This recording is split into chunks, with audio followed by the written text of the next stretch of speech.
Ok, bonjour et bienvenue sur notre chaîne. Aujourd'hui, on continue avec notre cours sur les fractions.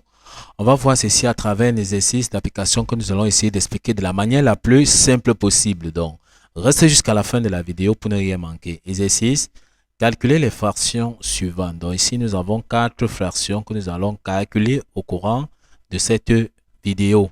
On commence donc avec la première fraction qui est 2 cinquièmes plus 4 cinquièmes. Donc, correction.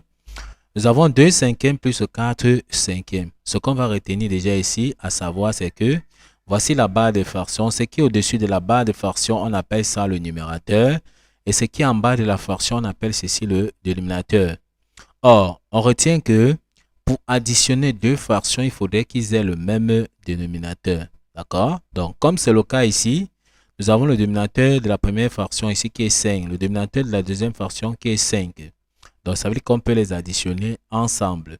Donc, comme leur dénominateur c'est 5, ça veut dire que directement, leur dénominateur commun sera donc 5. Donc, on a donc tout simplement ici leur dénominateur commun qui est donc 5.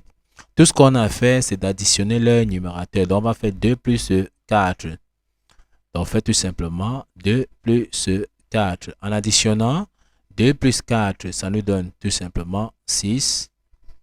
Le dénominateur, nous avons donc 5. On vérifie que ce n'est plus simplifiable. Si c'est le cas, on encadre donc tout simplement dans le résultat final. Donc le résultat final, c'est 6 cinquièmes ou 6 sur 5.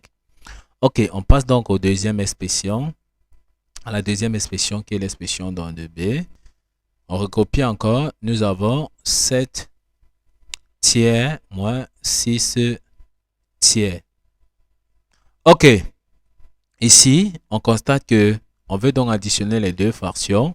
Et on a bien dit que pour additionner deux fractions, il faudrait qu'ils aient le même dénominateur. Lorsque nous regardons dans nos deux fractions ici, on voit bien qu'ils ont le même dénominateur. Comme c'est le cas ici, ça veut dire qu'on peut les additionner ensemble. Donc, leur dénominateur commun ici sera tout simplement donc 3. Donc ici, nous avons déjà le dénominateur commun qui est donc 3. Tout ce qu'on aura à faire, c'est d'additionner leur numérateur. Donc, on va faire ici 7 moins 6. Donc, on calcule tout simplement, on va calculer 7 moins 6. Or, 7 moins 6, ça nous donne tout simplement donc 1. Donc, au numérateur, on a 1 et au dénominateur, nous avons donc 3. On voit que, on vérifie tout simplement si ce n'est plus simplifiable. Si c'est le cas, on encadre dans le résultat. Donc, le résultat, c'est tout simplement donc 1 tiers ou 1 sur 3. On passe donc directement à l'expression. Troisième exemple, on profite, on efface dans le tableau. On invite alors ceux qui ne sont pas encore abonnés à la chaîne de s'abonner, de liker la vidéo, puis de partager la vidéo aux proches et amis pour les aider aussi. On prend donc l'expression de C, qui est tout simplement 3 quarts plus 2 tiers. Ce qu'on va faire ici, c'est que on constate que on va additionner 3 quarts plus 2 tiers. On regarde le dénominateur de la première fraction ici, c'est 4. On regarde le dénominateur de la deuxième fraction ici, on voit que c'est 3. Or, ils n'ont pas le même dénominateur. Comme on a dit, pour additionner deux fractions, il faudrait qu'ils aient le même dénominateur. Maintenant, comment faire pour avoir le dénominateur commun, pour qu'ils aient le même dénominateur? Ce qu'on va faire, on prend dans le dénominateur de la deuxième fraction, on multiplie par le dénominateur de la première fraction et son numérateur.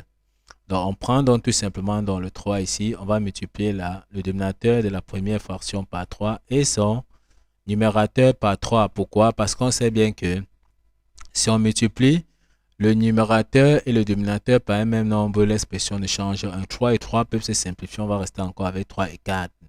Maintenant, on prend dans la deuxième fraction, on va multiplier son dénominateur par le dénominateur de la première fraction. Donc, le dénominateur de la première fraction ici, c'est 4. Donc, on va multiplier son dénominateur aussi par 4 et son numérateur par 4. De façon que le 4 et le 4 peuvent se simplifier. D'accord, on va rester encore avec 2 tiers. On voit bien qu'on a 3 fois 4, ça va nous donner 12. 4 fois 3, ça va nous donner 12. Donc, on aura maintenant le dénominateur commun. Donc, on va donc réécrire notre expression. On aura donc ici 3 fois 3, ça va donner 9. Dans la première fraction, au numérateur, nous avons 9. Et au dénominateur, nous avons dit que 4 fois 3, c'est 12. On fait donc plus. On calcule aussi. Au numérateur, nous avons 2 fois 4, ça nous donne 8. On met donc tout simplement dans 8. Puis, on calcule aussi 3 fois 4, ça nous donne 12. On voit maintenant que nos deux fractions ont le même dénominateur. Comme ils ont le même dénominateur, ça veut donc dire qu'on peut les additionner ensemble.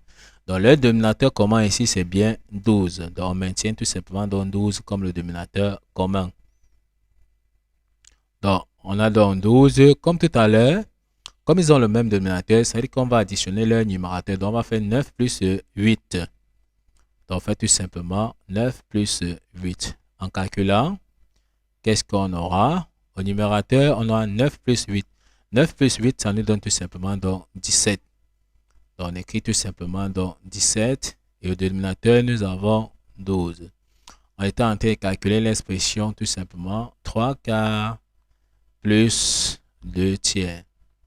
On peut donc vérifier si ce n'est plus simplifiable. Si c'est le cas, on a donc tout simplement le résultat final qui est donc 17 divisé donc par 12. D'accord? Ou 17 sur 12. On passe donc directement à l'expression de D, qui est 2 tiers moins 5 demi.